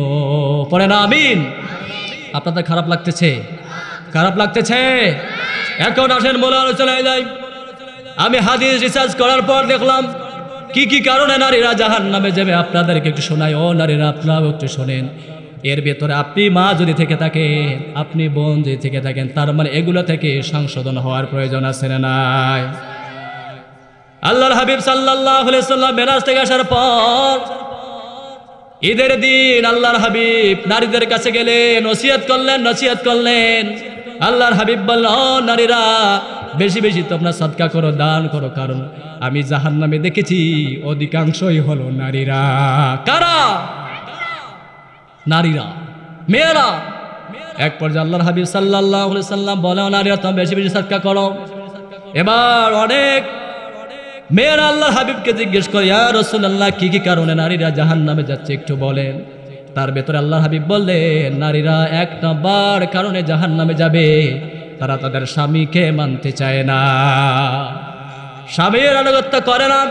2 নাম্বার হলো মা বোনেরা চুগলখড়ি করে, গীবত করে, আছে না নাই? এই যে আজকের মাহফিলে বসেছে, বহুদিন পর বান্ধবীর সাথে দেখা হয়েছে। রহিম বাবু আর জড়ি বাবু, তুই কিংবা এতদিন পর? সর্বনাশ। এই যে শুরু হয়ে গেল একটার পর একটা। ওই বাড়িতে কি হয়েছে, এ বাড়িতে কি হয়েছে, অমুকের মেয়ে পালাইছে কটার সময়, কোন সময় গেছে, সবগুলো দেখবেন ওরা একদম গীবত চুগলখড়ি করা শুরু করছে, আছে না নাই? আমি এক এক করে 7টা ঘটনা বলবো, 7টা পয়েন্ট বলে আমি আপনাদের কাছে বিদায় নেব। শুনতে রাজি আছেন আপনারা? এই দাজ্জাল কিন্তু নারীদেরকে দিয়ে তার মিশন শুরু করবে, জানার প্রয়োজন আছে না নাই? ইতিপূর্বে যত নবীরা এসেছে, যত আল্লাহ তাআলা বাহিনী পাঠিয়েছেন, যত কওম পাঠিয়েছেন, প্রত্যেকটা কওমের ভেতরে নারীদের কারণে কওমরা কিন্তু একদম আগুনে জ্বলে সারকার হয়েছে। কথা বল ঠিক কিনা?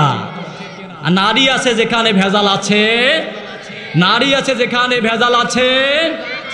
7টা পয়েন্ট। 1 নম্বর পয়েন্ট শোনেন, মা বোনেরা সবাই খেয়াল করেন। আপনার স্বামীর অনুগত্য করতে চাচ্ছেন না, দেখেন এবার আসল খেলা, আসল মজা। 1 নম্বর হলো এই 7টা পয়েন্ট আমি বিভিন্ন হাদিস থেকে সংগৃহীত করে আমি নিয়ে আসছি, হাদিসগুলো বলার সময় নাই। 1 নম্বর, ওই ব্যক্তি ওই নারী জাহান্নামে যাবে যার ভেতরে এই বদ অভ্যাসটা থাকবে। আন্নানা বলা হোক ওই নারীদেরকে যেসব নারীরা স্বামীকে শুধু বলে আমার জন্য খরচ করো। আছে না নাই ভাইয়েরা আমার?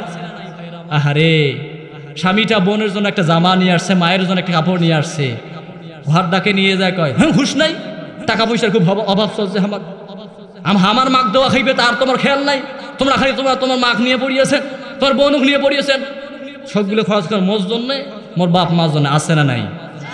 মাঝে মাঝে রংপুরি ভাষায় বলি, রাগ করতেছেন? তার মানে 1 নম্বর আন্নানা, ওই সমস্ত নারী যার ভেতরে বদ অভ্যাস থাকবে, বলে শুধু আমার জন্য খরচ করো। আমার 10 মিনিট খাইছে, আমি তো শেষ করব। আমার 10 মিনিট খাইছে কিনা? এই 7টা পয়েন্ট শুনে আমি বিদায় নেবো ইনশাল্লাহ। 10টা মিনিট চাচ্ছে, আমার 10 মিনিট খাইছে, আমি ছাড়িয়ে দেবো, যাতে ডাঙার না কি করেন করো, কি করেন আপনারা? 1 নম্বর হলো আন্নানা, ওই সমস্ত নারীরা যারা বলে শুধু স্বামী আমার জন্য খরচ করো। আছে না নাই? ওই সমস্ত নারীদেরকে জাহান্নামের আগুনে প্রজ্বলিত করবেন তিনি কে? 2 নম্বর, আল্লাহর হাবিব সাল্লাল্লাহু আলাইহি সাল্লাম বললেন দাজ্জালের মিশন ওই নারীর মাধ্যমে দাজ্জাল পরিপূর্ণ করবেন। 2 নম্বর, জাহান্নামীদের গুণ হলো মান্নানা মানে ওই সব নারীদেরকে বলা হয় যেসব নারীরা স্বামীকে কথায় কথায় খোঁটা দেয়। আছে না না? সারা জীবন শেষ করে দিছো, আমাকে কিছুই দেও নাই, খালি নুন আনতে পান্তা ফুড়ে। আছে না নাই? আচ্ছা ভাইরা আমার, যারা বিয়ে করছেন তারা বোঝেন এই বিয়ের কি ঠেলা। আমার যুবক ভাইরা তো বিয়ে করেন নাই, বোঝেন নাই, কয়দিন পর টের পাইবেন। বিয়ের রাতেই করো, তাই বলে কি বিয়ে করা যাবে না? আল্লাহর হাবিব বলছে আন-নিকাহু মান সুন্নতি ফামান লাম ইয়ালাম বিসুন্নতি ফালাইসা মিন্নি। অর্থাৎ আল্লাহর হাবিব বললেন, যে ব্যক্তি আমি রাসূলের এই সুন্নাতকে, নিকাহকে অস্বীকার করলো, সে আমার উম্মত বলে গণ্য হবে। এজন্য বাবারা যারা আছেন, মারা যারা আসছে, তাদেরকে অনুরোধ করি, ছেলে যদি যুবক হয়ে যায়, মেয়ে যদি যুবতী হয়ে যায়, সঠিক বয়সে, সঠিক পর্যায়ে, সঠিক বয়সে মেয়ে এবং ছেলেকে বিয়ে দেওয়ার প্রয়োজন আছে না নাই? আপনার অজান্তে ছেলে বড় হয়ে গেছে, আপনি বিয়ে দিচ্ছেন না। আপনার অজান্তে আপনার ছেলে যদি কুকর্ম করে, অন্যায় করে, পাপ করে, এর পার্সেন্টেজ আপনার আমল নামায় ঢুকাই দেবেন তিনি কে? আপনার মেয়ে সাবালিকা হয়েছে, ভার্সিটি যাচ্ছে, আপনি খেয়াল করতেছেন না, ভার্সিটিতে যাইয়া যুবকের সঙ্গে টেলটি বেলটি হেস্টি ফেস্টি করতেছে, এর পার্সেন্টেজ গোনা আপনার আমল নামায় ঢুকাই দিবেন তিনি কে? এজন্য যুবতীদেরকে সময় মতো বিয়ে দেওয়ার প্রয়োজন আছে না নাই? 2 নম্বর বললাম মান্নানা, ওই সমস্ত নারীরা যারা স্বামীকে বলে কথায় কথায় খোঁটা দেয়, কথায় কথায় খোঁটা দেয়, নুন আনতে পান্তা ফুরায় না। কি দিছো আমাকে, কি দিছো? একটা ভালো শাড়ি দিতে পারেন, পাশের বাড়ির ভাবি, তার স্বামী একেবারে কত জ্ঞানী দিবেন আসছে, হ্যাঁ মোড়ে বেলা খালি ফুড়ায় তোমার নাই নাই কয়। আছে না নাই ভাইয়ের আমার? 3 নম্বর হলো আল্লাহর হাবিব বললেন দাজ্জালের মিশন পরিপূর্ণ করবেন হান্নানা, অর্থাৎ ওই সমস্ত নারীরা যারা তার স্বামীকে দিয়ে খেদমত করায়, স্বামীকে দিয়ে কাজ করায়, নিজে কাজ করে না, এরকম নারী আছে না নাই? এই ব্যক্তিটাই, নারীটাও হলো জাহান্নামী। সমাজে আজকালকার দিন আমাদের এলাকার লোকেরা যারা আমার কর্মঠ দিনমজুর, যদি স্ত্রী যদি কোনোদিন বলে যে প্রাণের স্বামী এনা বালতিটা আনো তো, শহরের বেটি মুখে বালতি রকম আনছিস, বাইরে বলে নাকি বলে না? কিন্তু রাসূলের জিন্দেগিতে তাকালেই দেখা যায়, রাসূল সাল্লাল্লাহু আলাইহি সাল্লাম যুদ্ধের ময়দান থেকে এসেছেন, এসে দেখলেন আয়েশা রাদিয়াল্লাহু তাআলা আনহা তিনি ঘুমায় পড়ছেন, আর পাশে তার রুটির পাত্রের ভেতর যে রুটি বা খামির করে রেখেছে, এগুলো ছাগলরা খেয়ে নিচ্ছে, বকরি খাচ্ছে। এক পর্যায়ে আল্লাহর হাবিব তলোয়ার দিয়ে তিনি এবার তরকারি কাটা শুরু করলেন, নিজ হাত দিয়ে রুটি তৈরি করে। এবার তিনি পেট ভরে খেলেন না, আয়েশাকে ডাকলেন না। দেখেন স্বামী স্ত্রীর ভিতরে কি মহব্বত। এক পর্যায়ে যখন রুটি তৈরি হয়ে গেল, তরকারি তৈরি হয়ে গেল, এবার আয়েশা ঘুমে আছে না চেতন না অচেতন আছে? ঘুমায় আছে, অচেতন অবস্থা। এবার বিশ্বনবীজি আয়েশাকে ডাকলেন, ও প্রিয়তমা বিবি ওঠো। এবার প্রিয়তমা বিবি উঠে ঘুম থেকে দেখলেন, চোখগুলো ঘোষলাচ্ছে আর দেখলেন যে খাবার এবং তরকারি প্রস্তুত হয়ে গিয়েছে। সুবহানাল্লাহ। এবার আয়েশা রাদিয়াল্লাহু তাআলা আনহা জিজ্ঞেস করে, ইয়া রাসূলুল্লাহ, আগো আল্লাহর নবী, বুঝলাম না, ঘুমায় গেছি, রাগ করিয়েন না, ক্লান্তি বোধ আপনার শেষে, আমি জানি যুদ্ধ থেকে ফিরে এসেছেন, দায়িত্বটা কিন্তু আমার ছিল, আমি অবহেলিত অবস্থায় ঘুমাই পড়েছি। আল্লাহর হাবিব রাগ হলেন না, আপনি আমি হলে আগে রুটি তৈরি করে আগত নিজের পেট সাবার করে দিতাম, ঠিক কিনা? এমনকি অনেক লোক আছে, ওরে বাপ, একটু লবণ যদি বেশি হয়েছে একে ধরে দেয় চুলের মধ্যে ডাং, আছে না নাই? ওমরের জীবনে ছোট্ট একটা ঘটনা বলি। হযরতে ওমর এভাবে খাবার খাচ্ছেন, পাশে দাঁড়িয়েছে দরজার সামনে তার বিবি দাঁড়িয়ে আছে, খাবার খাচ্ছে হযরত ওমর, অর্ধ পৃথিবীর শাসক, খাবারগুলো খাচ্ছে আর লোকমাগুলো মুখে দিচ্ছে। লোকমাগুলো দিতে দিতে আল্লাহর কাছে ফরিয়াদ করে বলতেছে, ও আল্লাহ, আমার বিবি এত কষ্ট করে আমার জন্য রুটি তৈরি করেছে, আমার জন্য খাবার তৈরি করেছে, আল্লাহ জান্নাতের ভিতরে আমার বিবিকে আমার সঙ্গিনী বানিয়ে দিও। জীবনে তো স্ত্রীর প্রশংসা করেন নাই, করছেন আপনারা? মাঝে মাঝে বিবির একটু প্রশংসা করেন। এদিক মধ্যে ওমরের কথা শুনে তার বিবি মুস্কি মুস্কি হাসে আর বলে আমিন, পড়েন না আমিন। মাঝে মাঝে স্ত্রীর প্রশংসা করবেন। এরকম ওয়াজ শুনে এক বেচারা বাড়িতে গেছে, যে শুনছে হুজুর স্ত্রীর প্রশংসা করতে হয়, বাড়িতে বিবি যে ভাত দিচ্ছে আর মুস্কি মুস্কি হাসে। হাসার পর এবার ভাত খাওয়ার সময় দেখলেন যে তরকারি আনছে গোস্ত। ঘটনা কি, গোস্তর বাড়ি কোথা থেকে আসলো? গোস্ত তো আনি নাই। এক পর্যায়ে খাবার খাচ্ছে আর গোস্ত খাচ্ছে, বলতেছে বিবি আজকে তরকারিটা কি মজা হয়েছে, সুবহানাল্লাহ পড়বেন না? মুসুর মুসুর হাসে এইভাবে বলে, বিবি আজকে তরকারি যে স্বাদ হয়েছে।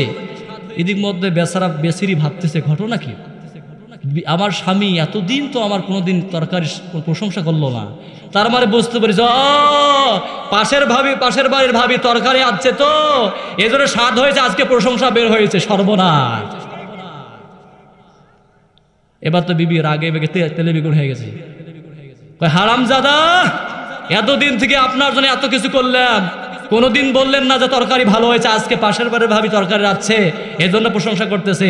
বেচারা তো আহাম্মক হয়ে গেছে, এজন্য মাঝে মাঝে বিবির প্রশংসা করবেন। রাজি আছেন? 4 নম্বর হল আল্লাহর হাবিব সাল্লাল্লাহু আলাইহি সাল্লাম বললেন, কান্নানা, অর্থাৎ কান্নানা মানে হচ্ছে অহংকারী নারী মাঝে মাঝে স্বামীকে বলে, মুখ সিরিস, মুই কিন্তু র্যাবের বোন, মুই কিন্তু আর্মির বেটি, মুই কিন্তু পুলিশের বেটি, একবারে 14 শিখে ঢুকাই দিন। আছে না নাই ভাইয়েরা আমার? আপনাদের খারাপ লাগতেছে? আর আছে মানে এই 5টা গেলে হাত থেকে, মানে কয়টা থাকে? 7টার ভিতরে। আচ্ছা, এক পর্যায়ে 4 নম্বর বলা হয়, মাঝে মাঝে স্বামীকে হুমকি দেয়, আমি অমুকের বেটি। দেখেন আয়েশা রাদিয়াল্লাহু তাআলা আনহার জীবনীতে বললাম একটু, ফাতেমা জোহরা রাদিয়াল্লাহু তাআলা আনহার জীবনীতে একটু শোনাই আপনাদেরকে। এই তো আর 2 মিনিট লাগবে। ফাতেমা রাদিয়াল্লাহু তাআলা আনহার জীবনীতে আমি 2টা তার দিক পেয়েছি, কেন আল্লাহ তাকে জান্নাতে করেছেন। 1 নম্বর পয়েন্ট, তিনি পর্দাশীল ছিলেন, বলেন না সুবহানাল্লাহ, লিল্লাহি তাকবীর, লিল্লাহি তাকবীর, শুভেচ্ছা স্বাগতম, লিল্লাহি তাকবীর। আল কোরআনের আলো, আল হাদিসের আলো, প্রধান বক্তার আগমন। আগামী একটা আপনাদের অ্যালার্ম শোনাচ্ছি, আগামী 18 ফেব্রুয়ারি 25 মানে 25 সাল আর কি, 18 ফেব্রুয়ারি 2025 সাল রোজ মঙ্গলবার দাইমের চওড়া হাফিজিয়া মাদ্রাসার উদ্যোগে এক বিশাল ঐতিহাসিক তাফসিরুল কোরআন মাহফিল। প্রধান বক্তা হিসেবে থাকবেন দিন বরণ্য সারা বাংলাদেশের বড় স্কলার আমার প্রিয় ওস্তাদ নাসির উদ্দিন হেলালি। হযরতকে যেন আল্লাহ তাআলা সুস্থ অবস্থায় আমাদের দাইমের চওড়ায় এসে ওয়াজ করার তৌফিক দান করে, সবাই বলে আমিন। আর একটা অ্যালার্ম শুনে, আগামী 23 ডিসেম্বর আমেরতল শাহী মসজিদের যুবকদের উদ্যোগে এক বিশাল তাফসিরুল কোরআন মাহফিল আয়োজন করা হয়েছে। ওইখানে বাংলাদেশের মধ্যে বড় আলেমী দ্বীন, দেশ বরণা আলেম আল্লামা আব্দুল হোসেন সাইদি রহিমুল্লাহর উত্তরসূরি দ্বিতীয় সাইদি আব্দুল্লাহ আল নোমানী ভাইকে দাওয়াত দেওয়া হয়েছে। ওখানেও আমি আছি। আপনাদেরকে ওইখানে দাওয়াত থাকলো ওয়াজ শোনার, আপনারা যাবেন ইনশাআল্লাহ। আগামী 23শে ডিসেম্বর। এই দুইটা বয়ান সংক্ষিপ্ত করে শেষ করব পর্দার দাদা ছাড়ানোর থেকে। 4 নম্বর বললাম মাঝে মাঝে স্বামীকে খোঁটা দেয়। 5 নম্বর হলো হাত ডাকা। হাত ডাকা বলতে ওই সব নারী যারা স্বামীর জিনিসকে পছন্দ করে না। স্বামী যদি একটা জিনিস এনে দেয়, একটা জামা এনে দেয়, শাড়ি এনে দেয়, সে আর দোকান পায় নাই, পচা দোকানটা গেছে, এক পচা কাপড়টা নিয়ে আসছে। এরকম নারীদের স্বভাব আছে না নাই? এরকম যে নারীর ভেতরে এই বদ অভ্যাসটা থাকবে তাকে জাহান্নামে দেবেন তিনি কে? 5 নম্বর হল আল্লাহর হাবিব সাল্লাল্লাহু আলাইহি সাল্লাম বললেন হাদ্দ করতা, হাদ্দ গাল ওইসব নারী যারা স্বামীকে হারাম উপার্জন করার জন্য তাগিদ দেয়, হালালের দিকে ধাবিত করতে চায় না, ঘুষ খাওয়ার জন্য, সুদ খাওয়ার জন্য স্বামীকে তাগিদ দেয়, আছে না নাই? 7 নম্বর বাররকা। বাররকা ওই নারীকে বলা হয়, বাররকা দাজ্জালের মিশন ওই নারী দিয়ে পূরণ করবে যে নারী, বাররকা শাব্দিক অর্থ হচ্ছে, এটা কি বলবো না বলে বিদায় নেই, আর বলা যাবে না, এটা খুব ক্রিটিক্যাল আছে, তো বললে আপনারাই লজ্জা পাবেন। 7 নম্বরটা বলবো। 7 নম্বরটা হলো বাররকা অর্থাৎ ওই সমস্ত নারী মাঝে মাঝে স্বামীকে ধরে পিটায়, স্বামীকে ধরে মারে। বাস্তব ঘটনা বলতেছে, বড় লোক যারা বেশিরভাগ তারা তাদের বউগুলা ওই স্বামীকে ধরে পিটায়। গরিব মানুষ যারা আমরা আছি তারা আমাদের তো সারাদিনের একটা শ্রমের একটা তো তেজ আছে, যখন বউ খালি বাতায় ভাইয়ের আবার। এই 7 প্রকার নারীকে জাহান্নামে দিবেন তিনি কে? যতটুকু কথা বলেছি কর্তৃপক্ষের কাছে যদিও লেট হয়ে গিয়েছে, আমি ক্ষমা চাচ্ছি। আমার বড় ভাই আবু তাহের বিন মেহের কুষ্টিয়া থেকে এসেছে, উনিও সাইদির উত্তরস্বরী, খুবই চমৎকার দৃষ্টিতে, চমৎকার সুরেল কণ্ঠে কোরআন থেকে তাফসির কোরআন দিয়ে কোরআনের তাফসির করেন। ওনার কাছে আমি দোয়া চাই। আমার সম্মানিত সভাপতি ভাই আছে ডাক্তার ময়েজউদ্দিন ভাই, এবং আমার গুরুজন এখানে বসে আছে আলহাজ ডাক্তার এম এ দলিল সরকার, আবার অনেকে আমার মুরব্বী নিজাম এখানে আছেন, আমার মুসল্লিরা আছেন, আমার ভাইরা আছেন। আপনাদের কাছে আমি দোয়া চাই, দোয়া করবেন ইনশাআল্লাহ। আজকে আমি একটা প্রধান বক্তা, আজকেও প্রোগ্রাম নিয়েছি গাইবান্ধা একটা প্রোগ্রাম নিয়েছে প্রধান বক্তা হিসেবে। আগামী ডিসেম্বরের প্রধান বক্তা আছি, ফেব্রুয়ারিতে আছে। আপনাদের কাছে দোয়া চাই আমাদের মহিষকোষা থেকে যেন এরকম একজন মুফাসসিরে কোরআন উঠে আসে, আমরা চাই কি চাই না? দোয়া করবেন ইনশাআল্লাহ। যদি আমার চলাফেরা কথাই যদি কেউ কষ্ট পেয়ে থাকেন, আমি নগণ্য মানুষ হিসেবে 2 হাত করজোড়ো করে আপনাদের কাছে ক্ষমা চাচ্ছি। আল্লাহর রাস্তা করে আমাকে ক্ষমা করে দেবে ইনশাআল্লাহ। এই বলে আমার বক্তব্য শেষ করলাম। আসসালামু আলাইকুম ওয়া রাহমাতুল্লাহি ওয়া বারাকাতুহু।